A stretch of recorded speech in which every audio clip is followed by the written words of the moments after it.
Hello and welcome to Analysing Media, Film and Music. I am Victoria Grace Warden, your module convener. I'll see you for our media studies lectures and some of you in the media seminar sessions. I'm just going to give you a quick tour around our Canvas site, as this is going to be your core resource for the next few weeks of online learning and throughout your module. You'll see here at the top key information and resources. This is on the home page of the module. Module information is just some basic information here. The credits, term, lectures, remember they're Tuesday 9 to 11 a.m. Seminars, assessment, and the learning outcomes for the module, which you'll be assessed on through your assignments. To go back, you can always click on pages or home here. Meet your tutors. We'll just have your tutors' email addresses if you want to get in contact with someone. Policy and guidance, always worth reading these documents. They are the core documents about academic integrity. A lot of this information is also in the assessment information panel here. This is like your go-to area for anything to do with your assignments. Please have a look at it. You'll see there it says that there is a live module chat with me from 2:30 to 4:30 every Friday. On your screens there should be a pop-up here for the chat. Otherwise you can click on chat there. And I will be there at my computer for those 2 hours every Friday, unless I say otherwise if there's something comes up. And just come and ask questions. Other people be there as well. Hopefully it will be really helpful. You can also ask questions through the Talis interactives embedded into the page. And this gives you an opportunity if something comes to mind when you've got a question about the assignment briefs here, you can highlight the text and add your comment. So the first part of this page tells you about assessment 1, our midterm poster session. Here, this is the task. You read it through, read it very carefully. You can also download it here. You can print it. And if I have a question about this bit, I can just select the text and the comment box comes up and I can write a question there. I will pop into this, a couple of times a week and answer any questions there. If you want to make a private note that no one else will see, you can click on the personal note option there or here. And I've made as much as the content on Canvas interactive like this so that you can discuss things with each other and discuss them with the teaching team as well. As both the assignments have the learning outcomes and grading criteria here, tells you what you need to do to get those top grades, and a checklist to help you do that as well. There's templates here to draft your poster idea. There's a workflow document so you can keep on track of what you're doing as a group. Canva is what we'll be using for this assignment. More on that once we started teaching. You can familiarize yourself and log in with it here. And then there's a video guide to using it there. Some professional examples of what is a poster presentation? What does that mean? So there's some kind of pretty cool professional examples there, but perhaps more importantly, student examples from last year here for you to have a look at as well. And you can just click on them, and again you can leave notes on them. You can have a go at peer reviewing them using the grading criteria. What kind of grade do you think a poster like that would get? And here is the midterm checklist. So you can use the personal notes section here and go, I've done that bit, brilliant. So and highlight it properly. Yeah, I've checked my spelling, done. And you can create it as a tick list to really make sure that you meet all the grading criteria for your assignment. And the same stuff is up there for the end of term assignment, which is a 2,000 word essay. I should stress with the poster presentations, they are supposed to be group presentations, but we entirely understand that during the pandemic that might be difficult. So if you're having problems with trying to coordinate with your group, you can do it on your own. But we would really suggest, in terms of workload burden and developing those group working skills, doing it in a group is better sometimes. And then just some general useful resources here, the referencing guide, academic integrity stuff. Please read that. It's boring, but it's so important for you to read it. It's to make sure that you don't end up on one of our academic integrity boards having to explain why you might have accidentally plagiarized your work. So it's really important that you understand what those terms mean. And you might come across one of these things that says a kind of a tick that asks you to authenticate. So you just have to click on it and it will automatically sign you in. That happens particularly the first time you're on the site, but then these things will be open to you and you'll be able to access them. When you come to actually submit work, the assignments tab there is where you want to go, and that will be activated. It is in a quick link to the reading list here, which again sometimes asks you to log in. Let's see. No, it doesn't this time for me. So there we go. And you click on the view online here and it will work again, if there's problems with that, sometimes there are, it's an external program that we're using. You can copy and paste the name of the resource. That would be the book or the journal title, or the journal article title, into the Sussex Library search engine. That's always my go-to cheat if the reading list is being a bit funny. But you can also access the readings far more easily through Tallis, through these pages for each week. So the bottom bit of this site is the core place you want to go through the module. Each week is there. I've put the date that the week commences so that you can keep track of it. The spring term's always a bit weird because we have Easter kind of in the middle of it and people get confused about the week. So you check your diary, check the week. The week before that, click on the link, check what work you need to do. So each of these pages gives you a little intro to the week, tells you what we're going to be studying, what subject we're looking at, is it media, film or music, and then there's a really clear, I hope it's clear, program here for you to follow. What do you need to do before the lecture? So each week will tell you need to do the prerequisite tasks and readings that are listed lower down on the page.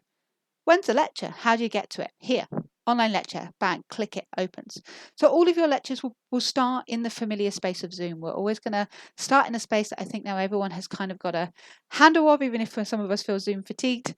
And then from there, we might take you elsewhere, but we will go together. And hopefully that will be easier for you. You might not stay in Zoom for 2 hours. I think a lot of us are realizing that that's not necessarily a productive use of time. You can get this feeling of fatigue. It's very tiring being on video calls. And for a lot of people, that's not very useful in the spaces that we're learning and teaching from home. So we might start in Zoom, we might send you off to do a few activities and come back together. We might use some collaborative documents, etc. So just be prepared for that. But we will always start in the same place and we will be synchronous. These are not recordings. You should come to the session. We will do our best to record as much of the session to upload later, but obviously if you're going away and doing stuff, there's no recording to be had for that part of the course. Your seminars, below here are the Zoom links to your specific seminar. Check Sussex Direct. Please go to the seminar you're in so that all sessions are balanced. We will do registers. We would ask that particularly in seminars, if you can and you feel comfortable doing so, do turn your video on. It's so much easier for teaching staff to be able to recognize if you're struggling, if you're understanding things, if they can see you. It's a big part of our job and our skills base to read our students' engagement. If we can't see you and we don't know that you're there, then we can't support you in that way, and we really want to. If you're worried about showing off your home at all, use Zoom backgrounds. In fact, let's have some fun. Who can find the most interesting Zoom background to put behind them? And there's some link about how to do that here as well. Please make sure you've got your full proper name as it is on the register on in Zoom, and I've given you some details in here about how to do that, how to change it if it's not. It should be so for your Sussex Zoom account. And remember that you have to go through your Sussex Zoom account, not any private Zoom account you might have, otherwise you won't be able to access the session. So as I said, before each week, there's a set of prerequisite activities. This is about preparing you for the seminar and preparing you for the assignments as well. So in week 1, your first task is to watch this video. Hopefully you found it and complete the little quiz that I'm going to create to accompany this to test whether you are listening. You should then complete the essential readings and the recommended readings, which are at the bottom of the page, and you'll see them here. And I've created a structured reading sheet to kind of guide you through doing those readings as well. You then, for most weeks, have a Padlet or some kind of interactive to share your preparation. We're expecting you to not just read, but to think about what you're reading. So each week you'll be asked to just add something to a Padlet or interactive video to do a little kind of creative thinking task. And this is so key to doing media, film and music, right? Thinking creatively and thinking critically. And all of these tasks are designed to help you prepare for your midterm assignment or your end of term essay. They will be developing your skills and your critical thinking abilities to help you do as best as possible in those assignments. Do you really, really make the most of this? Maximize your engagement in all these activities and you will do well, I hope, in those assignments. And to contribute to the Padlet, you can either click on the link, open it up in a separate window, or you can just click the little link here. It becomes a pen and I can just write something in there. If I don't like it, I can move it around as well. On some of them, I can put it straight in the bin. Everyone else will be able to see what you put on the Padlets. You don't have to write your name on them. It's completely anonymous. In the seminar groups, we'll pull on these Padlets to talk about all the different contributions that are up there. If there's extra resources that we use in seminars or lectures, they will be shared here after the event in most cases. And the readings are here. So each week there will be essential readings. These are things you have to read, and we expect you to have read when it comes to the lecture and seminar. When we're talking about things in the seminars, there will be an expectation that you know what we're talking about because you've read these readings. And we'll be expecting you to engage in activities through thinking through the readings. So we might not specifically say we're going to talk in detail and talk through the Ajahn Apandura reading, but we are going to expect that your contributions to the session take from that reading. And we're kind of going to be assessing your knowledge through that. And there's recommended reading. You don't have to read these each week. Please don't. There's a lot of recommended reading, but they might be particularly useful for your assignments. So this is kind of an extra little reading list we're giving you to help you when you come to those assignments. This is particularly important this year because we've picked stuff that is accessible online. So you're not trying to find books that you can't access from the library. And the best way to access the readings is to open them like this. They will open in Tallis, that familiar format we saw earlier, and you can make personal notes in here. So you can tag on places like that. You can add a class comment or a personal note. Class comments are great. Some of your tutors might be reading and chuck some questions in here that you could respond to.